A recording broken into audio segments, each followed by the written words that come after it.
muito bem-vindos, muito bem-vindo a mais um episódio, o terceiro episódio da terceira temporada.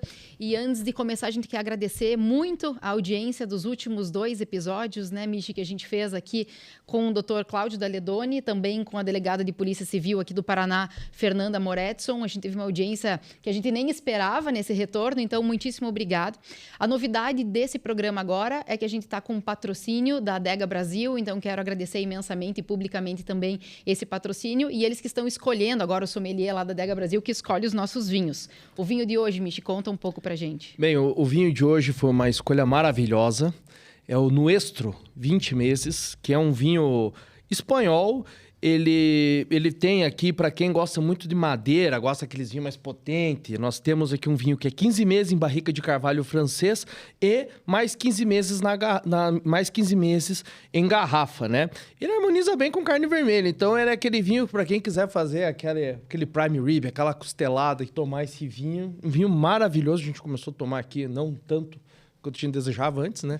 Mas a gente gostou bastante do vinho, um vinho que tem muita fruta vermelha, bem frutadinho, bem equilibrado, mas a gente recomenda que dê uma respiradinha antes para poder ficar no auge dele. Então fica aí a dica para os nossos ouvintes. E hoje a gente tem uma pessoa muito especial. Se eu fosse falar dessa pessoa, assim, de uma forma mais informal, eu diria, sabe aquela pessoa que você nunca ouviu ninguém falar mal? Que todas as vezes que alguém fala desse nome, vem atrelado a algum elogio ou alguma coisa boa? Para mim, essa pessoa é assim. Então, vou dar algumas dicas e vocês tentam adivinhar quem é. Ele é advogado criminalista, ele é professor de direito penal há alguns anos já, é pai, é atleticano, acho que ainda está meio difícil, Essa mas... é a melhor qualidade de todas dele. Ele é montador de Lego no tempo livre. E ele hoje eu dei uma sondada, essa parte ele não sabe ainda, mas a gente faz um stalking, faz né, um stalking. E hoje eu conversei com umas pessoas que trabalham com ele, enfim, e me contaram que uma característica também é que ele é o cara mais azarado que tem para perder voo. Que tudo cancela, que tudo atrasa, enfim, tudo acontece com ele no aeroporto. Então esse é o nosso convidado de hoje. Quero agradecer imensamente, doutor Alexandre Knopfel está aqui conosco. Quero dizer que a gente está muito feliz com a tua presença. Você é um nome que faz tempo que a gente está namorando para trazer para o programa. Que bom que deu certo. Bem-vindo, Ale. Obrigado, Marion. Obrigado, Michel. Para mim é um prazer, é uma honra, porque, acima de tudo, é um convite de verdadeiros amigos, assim, não são colegas de profissão, não são só advogados, criminalistas que estão no dia a dia conosco, mas são pessoas que eu gosto de coração mesmo, assim, também só tenho referências e coisas boas para falar de vocês. Obrigada. A primeira pergunta que a gente tem para fazer, eu e Michel, a gente tenta conhecer um pouco mais os convidados aqui, a gente sabe da tua qualidade técnica, mas a gente não tem convidado as pessoas aqui para falar de uma coisa muito técnica. Então, a gente quer saber, lá de trás, quando você era criança, já era um sonho antigo você ser advogado criminalista, ou assim, a vida foi te levando e você acha que até essa profissão que te escolheu, como é que você vê isso? A vida foi me levando. Não era algo que eu pensava, que eu imaginava. A rigor,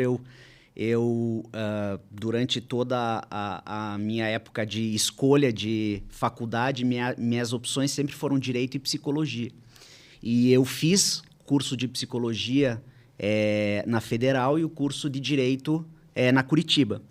E quando eu estava no 3º ano do direito, eu comecei a estagiar lá no escritório com o professor René Dotti, e aí ele que me levou. A rigor, então, foi algo que foi natural, não foi algo que, puxa, eu quero a área de direito penal, então eu vou procurar o professor René Dotti. Não foi assim. A rigor, eu fui lá porque meu pai tinha sido aluno dele, e aí ele queria me apresentar ao professor René, e eu acabei ficando, e aí foi assim que eu cheguei no direito penal. Não fui eu que o busquei, ele que veio até mim. Mas na faculdade você já gostava do penal ou também foi assim, eu vou ver qual é do estágio com o professor René Dotti? Eu vou ver qual é o do estágio com o professor René Dotti. Eu adorava, eu tinha essa característica, eu adorava todas as matérias. Sério? Até direito tributário. Até comercial? Até comercial. Até trabalhista. Eu adorava. Mas passou, graças a Deus.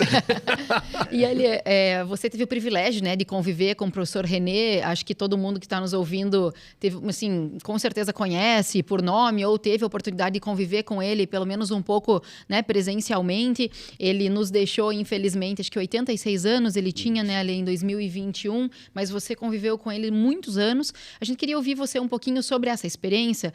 Que lições você carrega com você, que foram deixadas aí de herança pelo professor René? Você sabe que eu entrei no escritório em fevereiro de 2000. Ele faleceu em 2021, então eu tive 21 anos de convivência com ele. E eu tive realmente uma relação filial mesmo, de pai e filho. Ele dizia isso, eu sempre falei para ele também. E foi uma relação indescritível, assim. Foi um encontro que é difícil de descrever. E o que mais sempre me admirou nele, abstraindo a questão técnica, abstraindo toda essa parte de conhecimento técnico, de ser professor, de, enfim, ter feito o Código Penal, mas tiveram duas características dele que me marcaram demais. Primeiro, a humildade. Ele era uma pessoa absurdamente humilde. E segundo, e principalmente, a visão humana que ele tinha. Ele tinha uma preocupação com o bem-estar do cliente. Então, ele tinha situações, eu presenciei várias vezes ele ficar, quase que chorar junto com o cliente, uma coisa de solidariedade, uma coisa de humanidade mesmo, assim, de se preocupar com o outro. Então, ele não era aquele advogado que... o cliente saía, ele fechava a porta e já pensava em outra coisa. Não, ele deglutia aquilo. Ele efetivamente... ele dizia, o problema do cliente é nosso. Até algo que eu não sei se é até tão certo assim, mas ele tinha isso e dentro dessa ideia ele não fazia distinção. Assim. Ele, claro, advogou para senadores, governador e etc.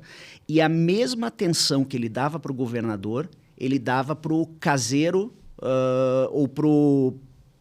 A gente teve uma situação que uma pessoa, um engraxate que ficava na frente dos Correios, ali perto da Federal, teve uma situação criminal lá e ele foi procurar o escritório, era ali perto, e o professor René deixou o governador esperando na sala de espera para atender essa pessoa. Então, ele tinha uma coisa...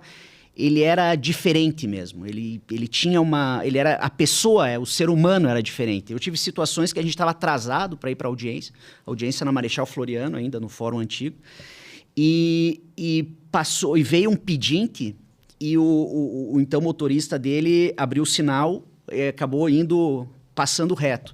Ele pediu para o motorista dar a volta, a gente atrasado para a audiência, para parar naquele sinal e para ele dar, acho que deu, sei lá, R$50 pro... Então, ele tinha essa coisa humana, humana. Então, eu costumo dizer que o grande legado dele para mim não foi técnico. Claro, sensacional atuar com ele em termos tecnicamente, discutir ideias, etc. Mas esse lado do advogado humano, isso, para mim, foi a grande referência que eu tive dele. Lindo, Mas, sabe, aí me veio uma questão que eu sempre quero saber de todo mundo. Essa questão humana, que daí você está ali, principalmente no direito criminal, que a pessoa está com um problema, a pessoa ela tem uma angústia que carrega, né, pode levar à prisão ou não. Eu acho que nenhum advogado senta na mesa com o cliente e não vai responder, doutor, eu posso ser preso? Essa é uma dúvida que todo mundo tem. Mas aí o Alexandre, diante de tudo isso, essa carga que veio do professor René, você consegue separar as coisas ou você leva para você também os problemas dos clientes? Eu tento separar, sabe? Mas não é algo simples. Talvez da advocacia seja, pelo menos na minha visão, aquilo que é um pouco mais complicado. É você conseguir desligar disso no final de semana para curtir com os amigos, família, etc. Então, você sempre acaba levando. Eu estava em férias até pouco tempo atrás e estava procurando, e cliente me procurando e eu respondendo. Então, você acaba levando. Mas eu tento, e eu acho que consigo, dentro das limitações, separar, sabe? Chegar uma hora que dizer, bom, vamos... Fechei a porta do Fechei escritório. a porta do escritório, deixa eu viver um pouquinho. Eu tento fazer isso. E eu acho que, de todos que eu conheço, acho que eu sou um dos que mais consegue. Mas não é fácil. Outra questão que envolve o professor René e que eu tenho curiosidade porque acho que é uma paixão em comum que eu carrego, assim, eu sei que ele tinha uma ligação com teatro, com literatura, livro de contos, de crônicas, né?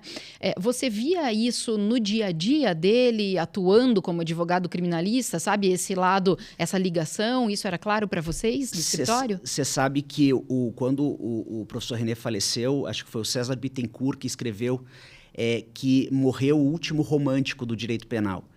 E o professor René era assim, ele citava nas petições Hamlet, ele citava nas petições, sei lá, Padre Antônio Vieira, ele sempre teve isso. Bom, não sei se você chegou aí na casa dele, mas na biblioteca dele tem um anfiteatro, um teatro ali. E ele sempre teve essa parte de crônicas, literatura, extremamente. E eu acho que isso acabou... Eu sempre tive isso também, mas certamente isso foi influenciado por ele. Tá? Mas ele tem isso, tinha isso. E quando você chegou lá no escritório, terceiro período? Terceiro ano. Terceiro ano da faculdade. Você estava na psicologia ainda. Tava. Você terminou o curso? Como que foi? O que te fez assim, não, eu vou ficar aqui agora... Como que foi esse começo dessa convivência até você chegar ao ponto, agora eu quero ser advogado? Então, a rigor foi assim, quando eu passei, eu estava mais inclinado a fazer psicologia na Federal. Mas eu havia passado bem no vestibular de Direito. Passei lá em primeiro lugar na PUC, em primeiro lugar na Curitiba. E aí, puxa, vamos aproveitar e vamos fazer, né, o curso. E aí, no primeiro ano... o meu pai, que já tinha sido aluno do professor René, me levou até o escritório no primeiro ano. E aí o professor René, eu estava de calça jeans e camisa, daí o professor René me atendeu muito bem, atendeu meu pai. E o professor René falou assim, olha, não quero você agora, eu quero que você só estude no teu primeiro, no segundo ano, e quando você estiver no terceiro ano, você volta aqui. E aí eu vejo se eu te posso contratar. E aí, no final, ele ainda me deu uma chamada. Falou assim, só que aqui a gente trabalha de terno e gravata. E assim foi. E aí eu fiquei esses 2 anos na Curitiba e na Federal, em Direito e Psicologia. Mas calhou que foi uma época que tinha muita greve na Federal. Achando que ainda tem, assim. Mas então, nos 2 anos que eu estava lá, eu acho que nós tivemos 2 ou 3 greves. E quando eu comecei a estagiar, estava num período de greve. E aí acabou que eu já estava extremamente desestimulado também. E acabou que eu tranquei psicologia e não voltei nunca mais, claro. Que daí eu acabei seguindo o rumo do direito. Mas entrei no escritório, tranquei a faculdade de psicologia. Não tinha como. E você falou do teu pai, né? Que te levou e te apresentou para o professor René. Como que é a tua família? Tem outros advogados? São criminalistas? Ou você inaugurou esse lado na tua família? Como é que é? Eu inaugurei. Na realidade, meu pai, ele é formado em Direito, sim. Mas ele nunca atuou. Meu pai, ele sempre foi... atuou na parte empresarial. Nunca atuou como advogado. Minha irmã é advogada da área de contratos, mas na área criminal eu que inaugurei na família, não sei se deixarei herdeiros ou não, mas eu que dei esse início. E se você não fosse, já sabemos, tirando psicólogo e advogado, qual seria? O que você escolheria para fazer da vida? Puxa vida, eu acho que uma profissão que eu acho muito bacana é o jornalismo, sabe? É ser jornalista, é algo que me chama atenção. Mas eu não consigo me enxergar em algo diferente da advocacia e do magistério, né? E da aula. Não sei fazer outra coisa, a rigor. Também não tenho vontade. E nessa família que não tem outros criminalistas, aquele almoço de domingo e tal, rolava alguma coisa do tipo... Você defende bandido bom, bandido morto, ou não? Ou teve uma compreensão melhor dessas coisas por eles já serem do direito, embora não do direito penal? Como é que você lidou com isso? Você sabe que tem 2 situações, né? A história quando me perguntam, você defende bandido? Eu falo, defendo. Defendo bandido e defendo inocente. Eu defendo, essa é a minha função. Eu estou aqui para isso. Mas no caso da minha família, teve uma situação até reversa. Não sei nem se eu já alguma outra vez já contei para vocês, mas quando o meu pai ele era empresário de uma empresa familiar de malas, e essa empresa quebrou enquanto eu estava na faculdade. E houve uma ação penal por crime falimentar contra meu pai e os demais sócios. E meu pai sempre foi meu modelo de honestidade, de hombridade, de caráter, enfim. Mas houve essa ação penal, inclusive estava lá no escritório a ação penal, e eu me lembro que eu tinha me formado também, em primeiro lugar, feliz da vida, tal. E aí, no dia seguinte da minha formatura, eu fui para o escritório e saiu uma sentença penal condenatória do meu pai. 5 anos e 4 meses em regime semiaberto. Meu pai, modelo de... E assim, eu conheço, a gente fala que não bota a mão no fogo, eu boto tudo no fogo. E aí eu cheguei lá na sala do professor René, chorando, e falei, professor, não adiantou nada eu ter passado bem, hoje ser advogado, não acredito mais no sistema. Meu pai aqui, o grande modelo, está aqui. Foi a maior bronca que eu levei na minha vida. Eu não levei essa bronca do meu pai, da minha mãe. Ele bateu na mesa, falou assim, olha, você tem 2 opções na advocacia. Ou você vê a pedra no caminho, senta e começa a chorar, ou você desvia da pedra e segue a tua vida. O que você prefere? Porque eu só aceito aqui a segunda opção. E não deu outra. Aí fizemos o recurso, ele foi absolvido no tribunal, ganhou, resolveu. Então, eu nunca tive conto essa história toda para dizer que eu nunca tive essa espécie de preconceito de, advogado, advoga para bandido. Isso não tenho e também não tenho nenhum problema de dizer que advogo para pessoas que cometeram crime, assim como advogo para pessoas que não cometeram crime. É isso que a gente faz. Uhum. A gente fala para os alunos que, na verdade, para responder por crime, basta você estar vivo, claro, né? Porque claro. não tem nenhuma ligação direta com o que você faz ou não faz em muitos momentos. E assim, Alexandre, claro, teve essa questão pessoal, né? Mas aí, quando você sentiu, qual foi a dificuldade do Alexandre começando a advocacia? Porque, tudo bem, você teve ali um baita de um professor na advocacia. Não estamos nem falando da questão acadêmica.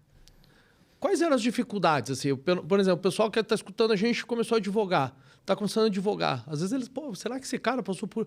O que aconteceu? Como que foi? O que você sentiu dificuldade? Se teve muito erro cometido? Se tem, quais os erros você não comete mais? Olha, parece piada isso, mas assim, se perguntar de cabeça, assim, qual foi a grande dificuldade que você teve no início da tua advocacia? Eu falo com tranquilidade. Foi a minha idade. Eu usava óculos de propósito, sem precisar, para parecer mais velho. Porque havia e há ainda um certo preconceito em relação ao advogado jovem. E isso é uma dificuldade. Sim. E muitas vezes o que acontece? O advogado jovem, talvez, para tentar mostrar uma capacidade técnica, alguma coisa, ele acaba se fazendo daquele advogado gritalhão, daquele advogado criador de caso em audiência, etc. E o bom advogado não necessariamente é o que faz isso, muito pelo contrário. Eu, particularmente, tenho uma advocacia que evita a todo custo o embate. Então, assim, objetivamente falando, a maior dificuldade que eu tive foi o preconceito em relação à idade. Foi essa a grande dificuldade. Mas existe sempre um preconceito, tá? Você fala assim, o que você é? Advogado. Já vem o ui. Advogado de que área? Eu falo criminal. Aí vem o segundo, ui. Então, isso tem, naturalmente, mas eu não sei. E aí foi um privilégio meu mesmo. Talvez por estar lá desde o início, estar no escritório, que já era um escritório respeitado antes, eu acho que eu tive algumas facilidades. Acho não, tenho certeza que eu tive algumas facilidades e essa foi uma delas, né? Eu já me colocaram no filé mignon da advocacia, né? Eu felizmente, eu não passei por aquela parte de carregar o piano para... Claro, você vai crescendo, mas eu já cheguei num lugar que os clientes vinham. que eu não precisei buscar. Isso foi uma felicidade, uma sorte minha. E no tribunal, o nome do escritório também já abria portas, enfim, Sim. então toda essa questão. Mas é engraçado isso no direito em relação à idade, que não é em todas as profissões que acontece, né? Por exemplo, você disse da pessoa muito novinha, e aqui me permitam fazer mais um recorte da pessoa novinha mulher, que tem mais uma camada, assim. Tem. Né? Então, a mulher, por exemplo, a gente sempre de salto alto, roupa escura, principalmente na academia. Eu lembro que tinha, parece que você tem que provar o dobro ou o triplo às vezes, né? Então... Não, desculpa, Mariana, te interromper. E assim, na área criminal ainda, eu acho que triplica o preconceito, né? E é aí que eu falo, e não é porque está gravando ou coisa que o valha, mas é aí que você vê como você é diferenciada. Porque você é mulher, jovem, na advocacia criminal. É preconceito, preconceito e preconceito. É um preconceito triplo. E você conseguiu construir uma carreira como professora, como conselheira, como advogada, como tudo assim, absurda. Obrigada, Eli. Obrigada. Tanto é que assim, né, uma coisa que eu falo, na faculdade, se eu fosse contar, nós três formamos na Curitiba, acho que a maioria era de manhã. Isso. O Alexandre à noite, né? Noite. À noite. Se eu for contar aqui, quantas professoras mulheres eu tive? E quantas professoras, aí eu digo, professoras mulheres do direito penal, eu não tive nenhuma. É isso mesmo. Assim, eu fui começar a ter na pós-graduação contato com mulheres criminalistas. Mas aí, Alexandre, como que era assim, tá?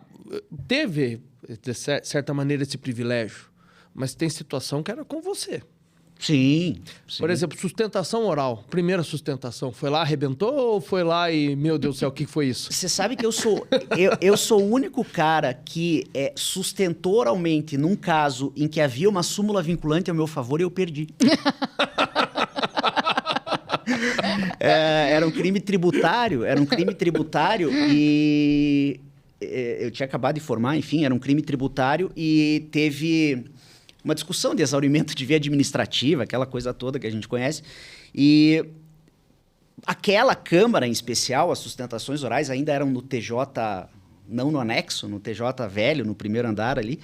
E por um azar do destino, caiu com dois, um foi a favor e os outros dois, ou eles desconheciam a súmula, ou eles ignoraram. Eu sei que eu sustentei, sabendo que era um negócio simples, e perdi. Perdi por 2 anos. Aí quero registrar que não foi chefe. Não, mas daí isso não foi você que foi mal nesse julgamento, viu, Ali? Mas isso foi revertido depois. Você foi eu bem. Adoro sustentar. Você foi bem, o cliente o cliente que não foi. Eu adoro sustentar, adoro. E tem algum crime que você se incomoda, assim? Porque às vezes a gente tem algum crime em abstrato, assim, por exemplo, esse tipo de crime eu nunca faço. Às vezes não, mas às vezes você se depara em concreto, né, com algum caso que você, não sei exatamente porquê, mas me gerou. Você já viveu essa situação? Muito. E aí, como que é para você isso? Eu recuso, fora de brincadeira, eu recuso muito caso. Muito caso. Tem algumas, assim, por exemplo, tráfico. É um crime que eu não consigo atuar. Não condeno quem atua, tá? Mas eu, Alexandre, não consigo atuar. Claro, não existe uma barreira intransponível, mas, por exemplo, crimes contra a vida são crimes que não me interessam. Aliás, eu já fiz vários júris, mas eu não sou um cara apaixonado por júri. Crimes sexuais são crimes que não me apetecem, sabe? Não me descem. Então, eu tenho esse filtro, dizem que o primeiro juiz da causa é o advogado, né? Eu tenho um filtro um gargalo bem fino para advogar daquilo que eu efetivamente não me causa mal. Porque eu não consigo advogar para aquilo que me causa mal. E faz alguma diferença você achar que a pessoa que está sendo acusada por aquele crime que não te desce é inocente ou culpado? Porque às vezes você pensa, é um crime que não me desce, mas eu acho que esse cara está sofrendo uma injustiça. Esse é o ponto. Então, assim, eu já advoguei para situações de crimes sexuais, já advoguei para crimes de homicídio, mas porque são causas que eu acredito. Não são causas que me fazem mal, vamos dizer assim. Ou são causas que houve o crime que eu quero uma pena justa. Isso acontece também, tá? E eu falo para o cliente, eu falo, olha, isso faço várias vezes. Eu advogo para você, a minha tese não vai te absolver, mas pelo menos você não vai ser preso. Topa? É isso que eu consigo. Isso eu já fiz. Eu tive uma situação de uma dentista que ia nas nos cemitérios, pegava os nomes das lápides e abria crediários em C&A, Renner, etc. Era Caso antigo, né? uma operação grande. E ela presa e não tinha o que falar. Eu falei, olha, te defendo de bom grado, mas você vai confessar. Você vai dizer o que aconteceu e aí você não vai ser presa. Então, esse filtro eu tenho muito forte. E esse é outro aspecto do escritório. Assim, a gente tem uma preocupação ética absurda. Assim, a gente não aceita uma vírgula fora do certo. Então, eu recuso o caso mesmo, mas nunca pergunto se o cliente cometeu ou não o crime. Tá? Essa era uma pergunta nossa, né, Misha? É. Eu queria perguntar para você, Nunca, se você faz essa pergunta. Assim, eu sempre falo que o teu advogado é o confessionário, aquela história toda, que não é para esconder nada do advogado, mas eu nunca chego pro cara e falo, ó, daí, você fez ou não fez? Tá? Não chego e o professor René contava uma história que acho que o Rogério Lauriatucci, ele sequer falava com o cliente. Ele não falava com o cliente, outra pessoa atendia, e ele fazia as petições. E ele dizia assim, não, eu faço as petições e não quero conhecer o cliente para não prejudicar ele. Então, eu nunca pergunto assim. Claro, na maior parte das vezes os clientes falam. Olha, fiz, não fiz, deixei de fazer e tal. Mas eu deixo o cliente falar. Isso é uma coisa, eu nunca conversei também com você, Mijo, sobre isso, né, que também no teu escritório, mas assim, o que eu vejo é que o advogado criminalista, pelo menos de minha parte, não muda pra gente, né, se o cara fez ou não fez, assim, e não é também uma curiosidade, nossa, mas eu quero saber, não é isso. Não. Mas às vezes a gente lê o processo e lê o caso e não bate com o que ele tá nos contando, e aí você questiona, não pra botar o cara na parede, mas porque assim, se você percebeu, você que dirá depois, né, no Poder Judiciário. Uma então, coisa muito ruim, isso eu falo para os clientes. Eu falo, ó, eu nunca pergunto se fez ou deixou de fazer, mas a pior coisa que tem é o cliente mentir para você. Mas que ele vem com a tese, né? Não, isso eu falo para eles. Eu produzi prova com você. Eu estabeleço as premissas. Eu falo, aqui é um confessionário, me conte tudo o que você quer e tal. Mas já aconteceu nenhuma, nem duas, nem três vezes da gente defender, até se queimar perante um colega, ou perante um juiz, ou perante um promotor, e de repente, nos autos, a gente perceber que houve e que ele mentiu. Isso, mas aí a gente deixa muito claro. Você mentiu para nós. Então, é uma situação bem delicada. Tem uma frase que diz, né, que o pior inimigo é o teu cliente, né? Então... E assim, Alexandre, a gente começou a conversa falando justamente dessa questão da humanização. E as derrotas? Você já teve derrota que te tirou o sono? Muitas. Você consegue... Muitas. E aí, como que foi? Teve algum caso que você pode falar aqui que você fala, olha, isso aqui me tirou do sério? Você sabe que uma coisa que eu sempre digo para o cliente que eu sempre falo nunca, que aliás é uma lição, nunca diga para o cliente eu rasgo meu diploma, né? Senão você vai ter que rasgar, porque tem um livro de um advogado gaúcho fantástico que se chama Por que Acredito em Lobisomem? Que é um livro que o cara conta as aberrações jurídicas que vêm de decisões e tal. Então, eu já tive casos, eu já tive derrotas que doeram. Eu tive casos que eu tinha convicção de que meu cliente ele era inocente e ele foi condenado. Tá? E, assim, tem que lidar com isso, né? Por isso que, felizmente, a nossa profissão é meio, não é resultado, né? Então, a minha paz de espírito é que eu sei que eu fiz o melhor, mas eu não posso me colocar na cabeça do juiz e dizer decida dessa ou daquela forma. Então, e mesmo esses clientes que foram condenados injustamente, jamais reclamaram ou questionaram o meu trabalho, porque o trabalho foi feito, muito bem feito, assim, naqueles casos. Então, são coisas que acontecem, né? Temos como... Mas isso, com o tempo, você conseguiu lidar melhor ou você teve uma época... Porque, por exemplo, eu, quando comecei a advogar, o meu primeiro caso, meu Deus do céu, me consumia que eu achava que eu não ia mais conseguir lidar com aquilo, que eu ia pegar e falar, não, vou procurar outra coisa para fazer...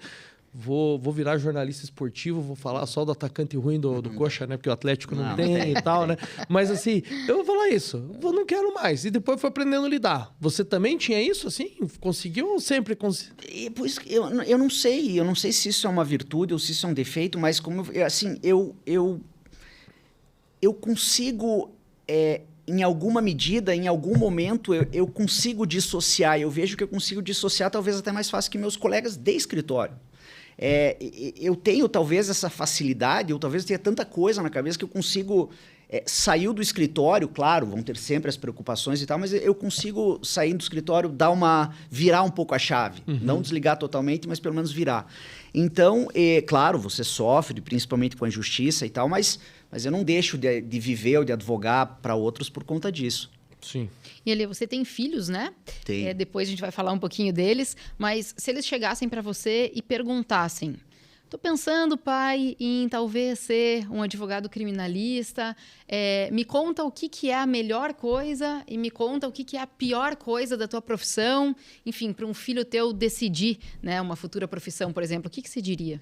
Olha, o que eu sinto da minha profissão, assim, a melhor coisa, de longe, é a sensação de alegria ao dar um resultado positivo para um cliente. Eu acho que isso não tem... Eu fiz um júri em Chapecó, final do ano, agora, e assim, o que o cliente, assim, a alegria do cliente, o que ela transmite, isso para mim, fora de brincadeira, vale mais do que qualquer remuneração. E agora, a pior coisa é que, imagino que todas as profissões podem ser assim, mas eu não sei, porque eu não faço parte das outras profissões, mas é que a gente... É um desgaste intelectual, que é natural, mas é um desgaste emocional muito pesado, né? Eu tenho muito dessas coisas de energia, assim, às vezes eu saio do escritório exaurido, assim, sabe, de pesado. Então, você está lidando com coisa ruim, né? É natural. E eu, assim, a única advocacia que eu acho que é a advocacia mais pesada que a advocacia criminal é a de família. De família, eu acho que... Eu acho que é insuperável. Mas a criminal é muito pesada. A criminal não tem como, claro, a não ser quando você dá o resultado final, né, como você disse, mas seja você atuando numa assistência de acusação, que a pessoa é vítima, ou seja você defendendo que a pessoa está acusada, não tem como ser bom, né? Eu tenho uma prima que ela é dona de uma loja e faz... bolos para festa de casamento, de batizado. Aí eu fico pensando, às vezes, como é o contrário. Porque ela só atua em momentos de comemoração. É isso. Teu filho nasceu, você quer comemorar, com ela. Você vai casar, você quer comemorar, com ela. Ninguém compra um bolo para se divorciar, nem para enterrar alguém. A gente lida com um problema, né? Isso é uma dificuldade. E é uma coisa... E aí eu acho que cola um pouco a psicologia e o direito, né? Porque... Eu tenho uma regra, um mantra que, assim, eu falo que o cliente tem que sair do escritório melhor do que ele entrou, se sentindo melhor do que ele entrou. Sim. E é algo muito difícil, porque é muito pesado. Possível. Não, é uma coisa pesada. E assim, Alexandre, dentro desses casos todos que você atuou, quantos anos de advocacia já? 22. 22 anos de advocacia. Quais casos te marcaram, assim, que você pode falar, poxa, se puder falar, trazer os detalhes? Você sabe que existem os casos marcantes pela repercussão, os casos marcantes até pela comédia, por serem casos peculiares, e casos marcantes pela emoção mesmo, assim. E os casos que mais me marcam não são esses de repercussão, lava-jato, esses casos grandes. Mas eu acho que se disser qual o caso que mais te marcou, eu acho que foi um júri que eu fiz 6 meses depois de formado, que era um júri que era um casal e a mulher queria se divorciar do marido e morava na casa o casal, os 2 filhos, um menino de 4, uma menina de 2 anos, a mãe dela, ou seja, a sogra dele, e o irmão dela, o cunhado dele. E ela queria se divorciar, ele... de forma alguma aceitável, falou, então você quer se divorciar, mas se meus filhos não vão ficar comigo, não vão ficar com você também. E pegou uma arma, matou o filho de 4 anos, matou a filha de 2 anos, matou o cunhado e não conseguiu matar a sogra. Que curioso. E aí essa mãe, claro, desesperada, chegou lá no escritório e chorando, desesperada, claro. E nós atuamos, obviamente... Não cobramos um centavo, imagina a dor daquela mulher. E eu fui fazer o júri, meu primeiro júri. Eu caí literalmente de paraquedas no júri. E foi um júri pesadíssimo, assim. E no final, esse cara foi condenado a 46 anos de prisão. E no dia seguinte, quando eu cheguei ao escritório, tinha um buquê com 46 rosas. Uma para cada dia de condenação, assim. Isso foi um troço muito marcante para mim. E tem aqueles casos que a gente lembra por serem surreais, né? Engraçados. E eu tive um caso que o cliente era o Padre Boris, que supostamente era cego e estava sendo acusado de estelionato. Mas ele não era nem padre, nem Boris e não era cego. Então eu estava na audiência e de repente ele olhou o relógio. O cliente é o maior não. Eu tive outra situação de um médico famoso até na cidade, que ele era atirador, igual as atiradoras das Olimpíadas, que joga prato, atira, só que ele gostava de fazer isso com pombo. Então, ele contratava mendigos para pegar nas praças pombos. E aí, esses mendigos, eles pegavam os pombos, levavam até o consultório dele, ele dava R$3 por pombo, e aí ele levava para a chácara dele, pegava os pombos, jogava para o alto e atirava. E aí eu fui falar com ele, e ele defendia com todas as forças de que ele estava fazendo a coisa mais certa do mundo. Porque ele dizia que pombo é um rato que voa e que só faz mal para a saúde. Ele dizia que fazia o bem para os mendigos porque ajudava financeiramente. Até brinquei, porra, mas R$3 é... E ele dizia que para ele isso era importante, para desestressar e tal. Enfim, casos tem vários. Só tem vários. Não viu isso, provavelmente. Então, assim, casos tem vários. Mas essa é a parte divertida, né? Mas assim, Alexandre, vamos polemizar um pouco sobre júri. Porque assim, você falou que você não é entusiasta do júri, mas os casos que te marcam é o júri. Como que funciona essa relação? Por que o júri causa isso? Um fascínio, né? Olha, eu vou dizer para você, tecnicamente, aqui estou analisando só sob a ótica técnica, eu sou daqueles poucos professores de processo que acho o júri absolutamente inconstitucional. Eu sou absolutamente contra a figura do Instituto Júri, apesar de ser aqui, uma... Eu também, para mim, o júri... Eu não consigo entender. Eu fiz um júri uma vez que o meu cliente foi absolvido. Ele era segurança de um bar que chamava Lambateria Porto Seguro. e ele foi absolvido. E no final, uma jurada, uma senhora, a questão da idade, ela chegou para mim, nessa situação, a idade foi boa, ela chegou para mim e falou assim, eu absolvi o teu cliente porque você é a cara do meu neto. Aí eu agradeci, mas não era por isso que eu queria que meu cliente fosse absolvido. Então, me incomoda um pouco essa situação da ausência de fundamentação nos vereditos, e daí vem na minha avaliação, um estelionato intelectual daqueles que falam, não, mas a sentença do júri é fundamentada, porque é fundamentada no veredito. Não. E o veredito não é fundamentado. Outra coisa, o cara é condenado por 4-3, 5-2, 6-1, isso não é dúvida? Indúbio não é pro réu? Então, por que não é igual nos Estados Unidos, que tem que ser unânime?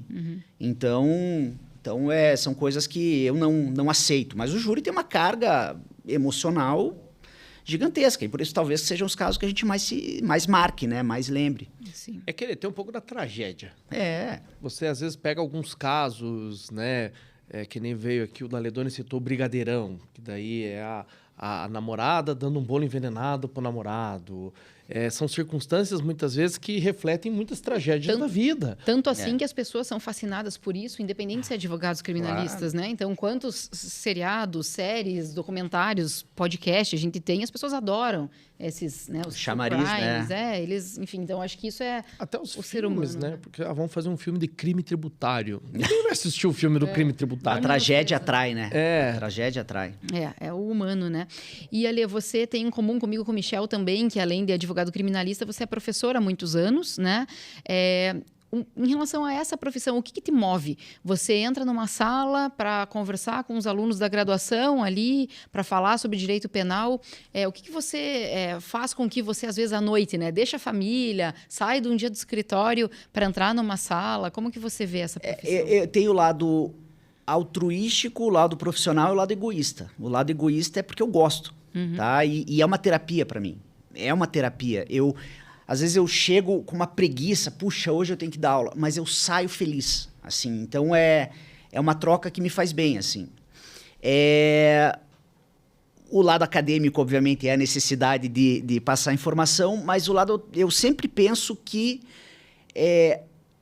a gente precisa daquela coisa que parece utopia, etc., mas que a gente precisa passar coisas boas, assim. Então, eu acho que fazendo isso e me considerando uma pessoa de bem, correta, eu prefiro que eu passe alguma coisa do que um professor que eu sei que é um cara que é da boca para fora, vamos dizer assim. Então, o que me move efetivamente, além do meu egoísmo, é essa ideia de tentar transmitir coisa boa, tá? Porque eu fico pensando, puxa, se eu não transmito essa, em termos práticos, assim, se eu não transmito aqui a presunção de inocência, vai ter alguém aqui dizendo que bandido bom é bandido morto. E a gente sabe que tem. Uhum. Então, isso que me move, assim, é tipo uma coisa necessária a se fazer, assim. Vamos fazer uma pergunta fora do script, eu estou fugindo um pouco aqui. Por favor. Qual que é aquela matéria que o professor Alexandre olha e fala, não, meu Deus do céu, vou ter que estudar isso aqui para dar? Cara, a matéria mais tenebrosa para dar se chama nulidades. Cara, chama nulidades porque, a rigor, todas as matérias de processo, assim, não todas, mas a esmagadora maioria, a teoria não corresponde à prática. É isso mesmo. Ou a prática não corresponde à teoria. Mas nulidades é 100%. Porque, assim, tudo que a gente fala, distinguir nulidade relativa, nulidade absoluta, provar o prejuízo, não precisa provar o prejuízo, é o que o tribunal acha que é. É isso mesmo. Tá, e o aluno às vezes pergunta e a gente fala, né? Mas na teoria ou na prática você quer saber? É. Ou então você ensina um negócio, enfim, unânime ali em todos os livros, ele diz, mas ontem eu vi Eu vi algo no eu vi tribunal. informativo. Eu sei, mas isso. aconteceu isso agora. Nas últimas semanas do semestre passado, eu falei alguma coisa de nulidade, que nulidade absoluta não precisava demonstrar prejuízo. Daí, no dia seguinte, a pessoa veio com um precedente aqui, do professor, mas aqui, o STF e tal. Como se você estivesse errado. Aham. Né? E... Mas sabe que eu dou aula de nulidade para a turma que está fazendo concurso para juiz. E aí eu coloco as decisões, então. Nulidade absoluta, segundo a STF precisa, mas daí nesse caso aqui, ó, eles disseram que é nulo. E não falaram nada no acórdão sobre o prejuízo. Qual que é a conclusão? Quando eles querem, eles acham que é absurdo, eles anulam. Quando eles, mesmo sendo absurdo, não anula. Fica uma coisa meio à la carte, né? Isso. É difícil. E, Ale, quando você não está advogando nem dando aula, o que você faz? Então, assim, quem que é o Alexandre fora da academia, fora do escritório? Quem que é você no fim de semana, nas férias, à noite? 99% do tempo pai. É 3, né? 3 e cada um tem a sua...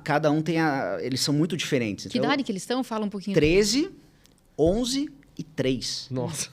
Então, assim, o de 13, ele é intelectual, apaixonado por Lego, apaixonado por quebra-cabeça e não sei o que lá. Ele que é o fanático por futebol? Não. Daí tem o de 11... que eu vou largar a advocacia para ser empresário dele, de futebol, porque ele tem futuro, esse tem futuro. E esse é apaixonado por futebol. E então eu tenho que montar Lego com o de 13, eu tenho que jogar futebol com o de 11 e eu tenho que brincar com a bonequinha de 3, que é meu xodozinho, né? E aí é brincar de boneca, é fazer a minha unha. Então, assim, eu faço isso. Agora, quando eu consigo, em horas vagas... normal, filme, adoro filme, monto Lego também sozinho, como uma terapia para mim, leio demais, assim, quase que... Mas Lego, aquele Lego gigantesco assim? Gigantesco, aqueles Legos os maiores. Leva dias. Às vezes E daí tem um lugar na tua casa que você expõe? Vira um o meu escritório, que é um escritório grande, pé direito alto, com livro até em cima... eu fiz várias prateleiras gigantescas e eu coloco os meus Legos... Sim, a Torre Eiffel tem 11 mil peças. O Titanic. Quanto tempo leva para montar uma Torre Eiffel? A Torre Eiffel demorou 1 mês e pouquinho. Bebendo assim. ou sem beber? Se eu beber, eu não consigo fazer. E alguém vai lá e mete a mão e perde a peça. Cara, é um desespero. É um desespero. Quando vão limpar ali, porque tem que limpar o Lego, né? É um Deus nos acuda. Já aconteceu de eu montar um Lego bem grande e daí, infelizmente, foi lavar, caiu e quebrou. Mas sabe que isso parece uma brincadeira, né? Eu monto o Lego, mas é uma coisa que envolve uma paciência, envolve uma estratégia para você montar, Olha, envolve uma série de coisas eu vou muito... te dizer que é a minha melhor terapia. Pois é. Assim, Eu pensava que você ia falar o Elifute. cara, eu jogo ele fute bastante também. Bom, você lembra? Mas eu assim, adoro ver futebol, vejo todos os jogos, enfim. Mas o Lego me acalma, assim. Ele tem uma capacidade... Todo mundo tem as suas características, mas para mim, assim, eu tô estressado, eu vou pro meu cantinho montar Lego, assim. Aí coloco uma música e tal. No escritório também, quando dá aquele tempo... No escritório não dá. Não dá dá esse o tempo. não tem esse tempo. É. E que coisa você gostaria de fazer no teu dia a dia que você não consegue por falta de tempo? Puta, um monte de coisa. Puta, o que eu gostaria de fazer, mas eu não tenho tempo. E parece coisa de nerd, mas não é. Eu tenho muita vontade de fazer doutorado. Não tenho tempo. Eu não consigo. É impossível. É impossível pensar em largar o escritório alguns dias para estudar. Já tem uma tese pronta para esse projeto aí? Você sabe que eu tenho muita vontade de escrever sobre o negócio jurídico na justiça penal negociada. Assim, fazer uma teoria geral da justiça penal negociada, porque existe, na minha visão, uma hipossuficiência absurda entre o cara que vai fazer o acordo e o Estado que vai... Então, eu queria... É praticamente um contrato de adesão hoje em dia. Esse é o ponto. Eu quero... Não, é assim. Então, assim, não é uma negociação. Né? Então, eu tenho muita vontade de escrever sobre isso, assim, muita vontade de estudar sobre isso. Não consigo. Impossível. E assim, aí você tem que ter o tempo livre. Tem a faculdade. Não tem, mas vai sair da faculdade. Tem a família, tudo. Tem a família. Né? Então, assim, hoje, sempre dizer assim, puxa, o que você gostaria de fazer, mas você não faz porque não tem tempo. Eu ia dizer, por mais, como eu falei, nerd que possa parecer, eu teria muita vontade de fazer doutorado, de estudar mesmo isso, mas não dá ainda. Espero que dê algum dia. Agora a gente está no momento, eu e o Michel, a gente tem um quadro aqui, chama-se Interrogatório. Não dá direito ao silêncio, então você não pode lançar a mão disso. São algumas perguntas, assim, ali para fazer um bate-bola, sabe, de pronto, o que vem na tua cabeça, sem você pensar muito, porque é justamente para ver que insights você tem com isso. Então, a primeira, você falou que lê bastante, né? A primeira pergunta é um livro que te marcou, não de direito, nem nada assim, alguma coisa de literatura que você acha que pode ter mudado a tua vida, ou pelo menos uma fase da tua vida. Você sabe que tem um livro que eu li quando era adolescente, que eu sempre lembro dele, que é o Fernão Capelo Gaivota, do Richard Bach. Eu acho, assim, para mim, o livro que te marcou é esse. Mas, puta, falar de livro, eu sou muito... O que você lê? Tudo. Então, de 5 livros. Tudo. Cara, não, assim, por exemplo, e eu gosto muito de ler aqueles policiais absolutamente... Sabe? Tipo John Grisham, assim? É o mesmo estilo, mas tem um cara que chama Harlan Coben. Sim. Ele tem muita série na Netflix eu também. Eu leio São livros fáceis de ler, todos assim, os né? livros do Harlan Coben, assim, avidamente. Eu entro no site dele para ver quando é que ele vai lançar o próximo. Ele é o novo John Grisham. Você lê em inglês ou português? Eu leio em português. Em português. Por exemplo, um cara que eu sou apaixonado, que agora não escreve até pela idade, mas tinha alguma coisa... Luiz Fernando Veríssimo. Puta, um cara que eu acho que ele tem uma... Sim. Assim, uma genialidade no simples, assim. Uma finesse. Puta, então, assim, livro, biografias, leio todas. Que biografia que você achou, assim, puxou? Você sabe que uma biografia que eu li e que me esvaziou um pouco a expectativa, que eu achava que era um cara sensacional e que eu vi que não é...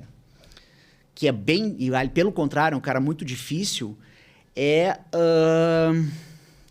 como é que é o nome do dono dos foguetes lá? O Elon Musk? Elon Musk. Tá? Uma biografia que me chamou a atenção, que é do mesmo cara que fez a biografia do cara da Apple e tal. Mas, puta, leitura pra mim eu vou numa livraria, eu saio com 4, 5 livros. Eu sou daqueles que tem aquele problema de ter do lado da cama uns 4, 5 livros, mais, às vezes 10. E você só lê, você não se acostumou com Kindle ou com Não Kobo? aceito Kindle. Não? Não. Para mim, Eu livro é gosto livro. do livro, mas eu gosto do... Mas você lê... Não, veja, Kindle é legal quando você vai viajar. Isso. Mas, assim, eu me sinto um pouco estelionatário se eu leio no Kindle e eu não tenho o livro na estante, assim. Então... Eu também... Leva para tua análise. Mas aí eu vi que às vezes fica muito caro ter que, né? E você compra livro que você não lê também? Não, todos os livros que eu compro, eu leio. Eu não consigo, isso é um defeito meu, não sei, mas assim, se o livro é chato, eu não consigo parar na metade. É mesmo? Não. Eu dou uma enganadinha, sabe? Eu dou uma folhada pra frente e tal, mas eu tenho que... Eu largo sem pensar. Eu largo. Eu penso, a vida é muito curta pra ler livro que eu não gosto. Ler besteira, né? Chega uma hora... E um filme? Puta, o filme que mais me marcou, assim, aquele que vem na mente, é Cinema Paradiso. Cinema Paradiso, pra mim, filme... A Vida é Bela também. Mas, assim, poxa, outros... enfim, tem vários. Adoro Os Poderosos Chefão, Perfume de Mulher. Mas, assim, acho que Cinema Paradiso é aquele que mais me chama a atenção, assim, que vem na cabeça. É o divisor de águas. E você escuta muita música?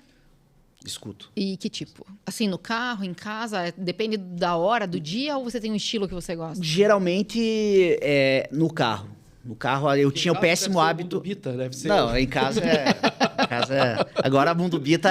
Mundo Bita existe ainda, mas tem os piores.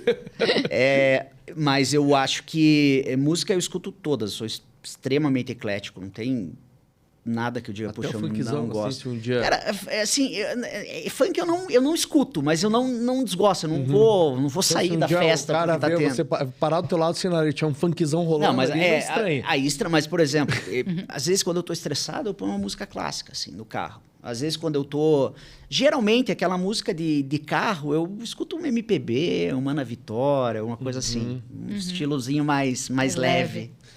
E um sonho? Um que você já realizou e um que você tem em mente aí para realizar no futuro? Acho que isso é um defeito meu. Eu sempre fui muito pragmático, assim, sabe? Eu nunca tive umas... Puta, eu sonho tal coisa, eu sonho com dinheiro, eu sonho com sucesso. Você sonhava em ser pai, por exemplo? Sonhava.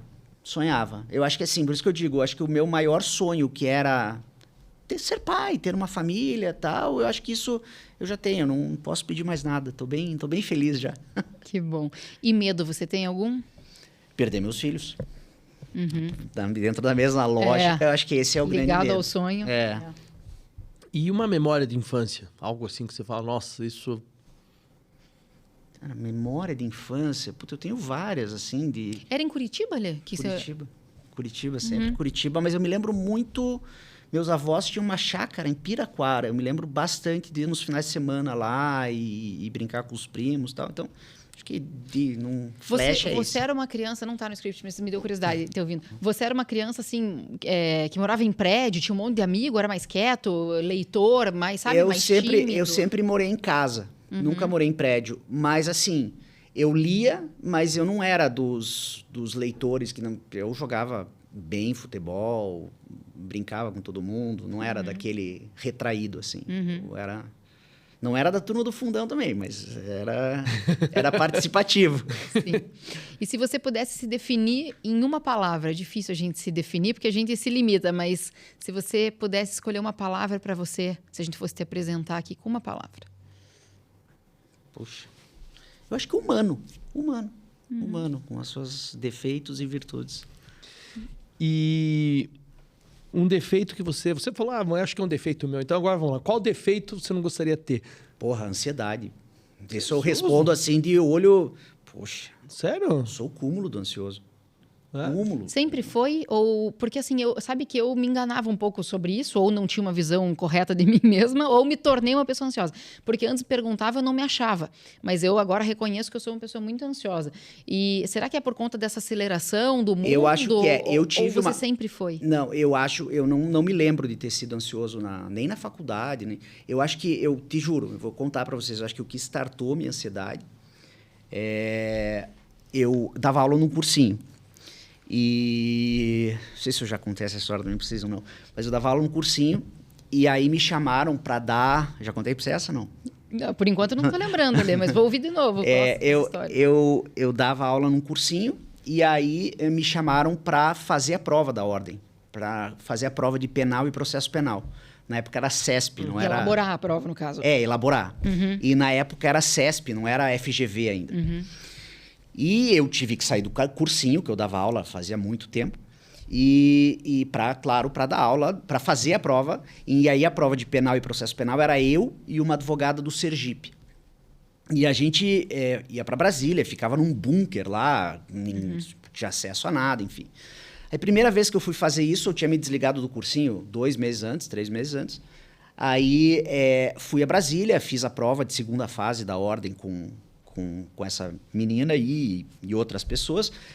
E aí voltei para Curitiba, no final de semana seguinte teve a prova da ordem, segunda fase, penal e processo penal. Daí teve a prova no domingo, segunda-feira eu estava indo fazer uma audiência em Londrina, daí eu recebo uma ligação da minha esposa. Falou assim, você viu que vazou a prova da ordem? Falei, você tava nessa banca? Daí eu, calma. daí eu falei, puta, que ruim que vazou a prova da ordem, né? Era isso, 2010? 2010, acho que era 10. Foi ou 10 ou 11. Daí eu falei, puxa, que droga que vazou a prova da ordem. Fui lá e tal, primeira vez que eu tinha ido. Daí peguei o avião, enfim, daí cheguei em Londrina, liguei meu celular, um monte de mensagem.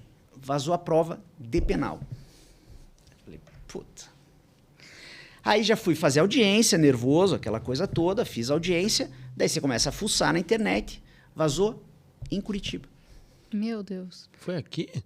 Daí eu vi assim, poxa, o cara era professor de cursinho, primeira vez que ele vai fazer a prova, vaza em penal em Curitiba, sou eu. Eu sou o vazador, o suspeito número 1. E assim, tomei Rivotril em altas doses. Porque então assim, eu acho, se eu tive algo que... Eu acho que não, talvez fosse sempre... Desfecho da história, não, amigo. Não era eu, óbvio. Não, mas como é que isso se desenrolou? Depois de 11 meses de investigação, se verificou que era um cara da gráfica lá, da CESP, que puxou uma prova lá. Então, foi uma história bizarra, agora lembrando, porque foi assim, o cara teve acesso... eu não lembro se ele teve acesso à prova. Isso. E o cara levou a prova, ao invés de decorar, sei lá o quê, o cara levou a prova pro lugar de fazer a prova.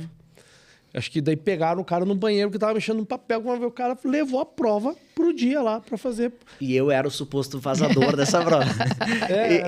Então, assim, eu acho que, claro, talvez a ansiedade sempre estivesse reprimida, mas acho que ali foi o que desencadeou. E eu sou extremamente ansioso. E sabe uma coisa que falando da ansiedade, fugindo um pouco da história da OAB, essa semana mesmo eu vi uma neurocientista falando que ela fez uma pesquisa, parece que 85% dos nossos medos, ou até mais, não se concretizam. E você sabe que meu psicólogo sempre fala isso, quando eu tô com medo. O problema são os 15. É que eu falo assim, eu sou os 15, entendeu?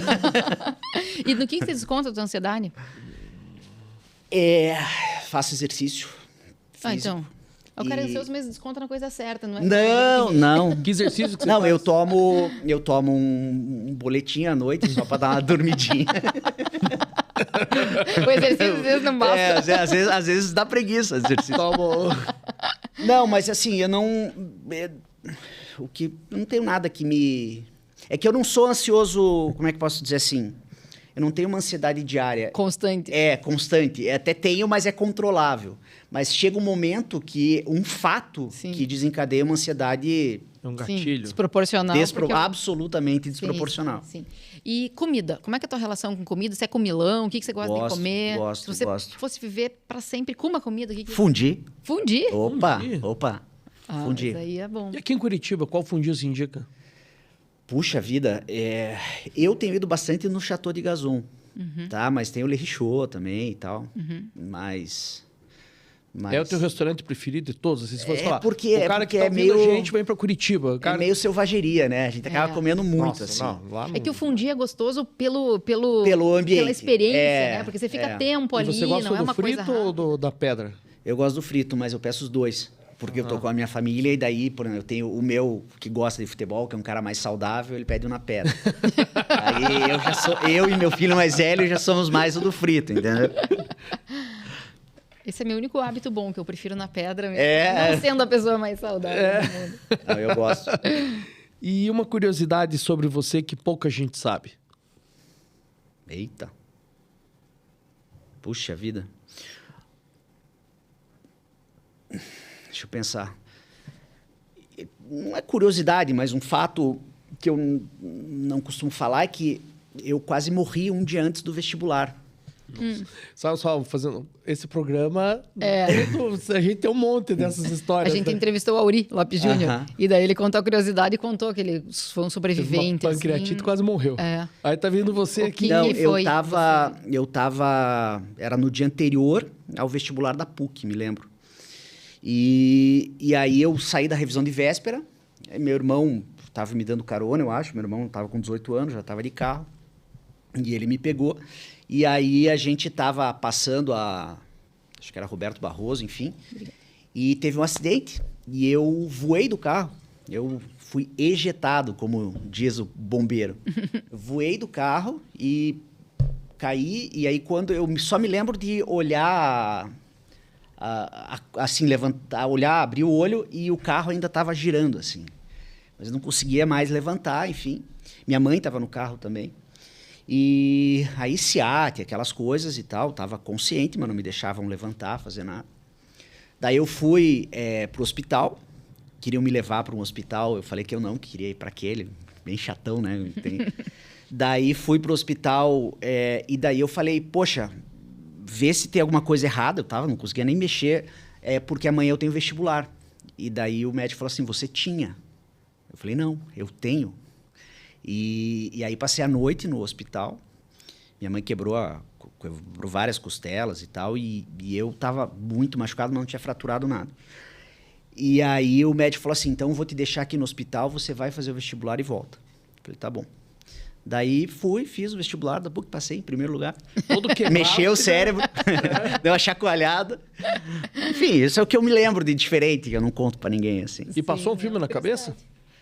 Você pensou assim, eu acho que agora é minha vez, vou... Não deu nem tempo, não sabe? Deu tempo. Não.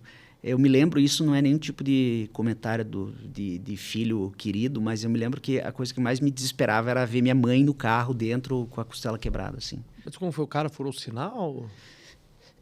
Eu acho que... porque eu nunca... eu acho que meu irmão atravessou a preferencial e o cara... Meu irmão acho que não viu que era preferencial, atravessou e o cara estava muito rápido. Muito rápido. Então, acho que foi uma culpa recíproca ali, uma culpa concorrente. Entendi. Chegamos na nossa última pergunta, que na verdade não é uma pergunta, é uma dica. Não sei qual que é a tua relação com o vinho. Acho que não é muito profunda, porque ele não deu um gole. Não deu um gole. Eu vou contar. Que ele não porque toma, você fez promessa? Eu tomo bastante, inclusive, mas é que eu tô dirigindo. Eu sei que vocês estão de Uber. A gente veio de Uber, né? A gente sempre vem de Uber pra gravar. Mas, enfim, tudo bem. Então, tá perdoado. Sobre vinho, qual que é a tua relação? Você gosta? Você bebe bastante? E eu gosto. Uma dica de vinho. Tá. Você sabe que eu tenho um limite com vinho que é graças à minha ansiedade. Porque graças à minha ansiedade eu desenvolvi uma certa úlcera, que não é úlcera tecnicamente, mas é tipo uma coisa no estômago. Então não... Uma coisa que dói. Uma coisa que dói. E aí eu bebo e não me embriago tanto assim. Mas eu também não passo vergonha com vinho. Eu conheço alguma coisa e tal.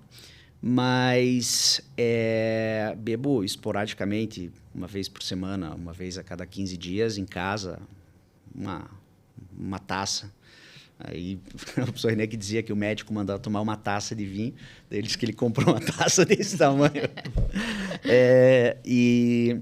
Mas assim, vinho que eu gosto, que eu acho que desce leve, é Tempranillo. Eu gosto. Espanhol? Espanhol. São os que eu mais gosto, assim. Espanhóis eu sou fã, assim, Pago de Cirsos, que inclusive eu entreguei para vocês. Eu acho que, para mim, é o que desce mais leve. Fora esses, eu sou de Malbec, assim. Cabernet eu coloco... Dos nossos convidados é o campeão da audiência, né? O Malbecão. Acho que... E a indicação? Puxa, Malbec, eu gosto de vários, assim. Os Zapatas todos eu gosto. Essa família Schroeder, que eu também entreguei para você, eu acho fantástico, são da Patagônia. E sabe que eu fui para a Argentina uma vez E o cara, fui numa loja de vinho, o cara falou assim, eu não sei por que vocês brasileiros gostam de Angélica Sabata. Ele aqui é muito ruim, tem muitos melhores e tal. Falei, bom, então me dá uma Angélica Sabata, já que você não gosta, eu tomo. É engraçado que você cria um ranço com o vinho, né? Eu lembro que uma vez eu fui em Buenos Aires, tava eu e meu pai, foi em Buenos Aires, a gente, assim, começando aquela coisa de vinho, assim, falar... esse aqui tem no Brasil, vamos experimentar para ver que qualquer coisa a gente consegue comprar lá. Era o Latitude 33. A gente chegou pro garçom, esse aqui. Deu o cara, Latitude 33? Es muy malo. Então, o cara indicou o mais barato. E depois disso eu nunca mais comprei esse vinho, nunca mais tomei.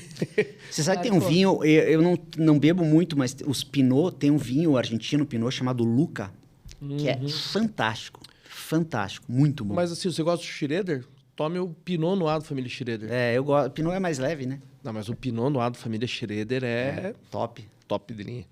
Então, ficamos com várias dicas, não só com uma, né? E assim, infelizmente, a gente se despede. Muito felizes por você estar aqui hoje. Ainda muito gentilmente nos trouxe vinho, né, Michi? Um queridão você. Você então, vai abrir um precedente complicado para os convidados aí, ó. Não, já registrei ao vivo para a hashtag Fica a Dica. A gente quer agradecer imensamente você ter vindo, ter dividido um pouco da tua vida com a gente e também com o público, né? Porque você é uma pessoa que a gente admira muito. A gente já sabia um pouco profissionalmente, né, que você é um grande professor, grande advogado, mas é bom conhecer o outro lado também das pessoas. Então, obrigada por ter topado estar aqui. Imagina, Marião, eu que agradeço de verdade. Vocês são amigos queridos do coração e contem comigo sempre. Obrigada. Um brinde. Um brinde. Só molha o bico aí. Não, vou. Agora vou. Um brinde. Obrigada, gente. Até mais. Até a próxima.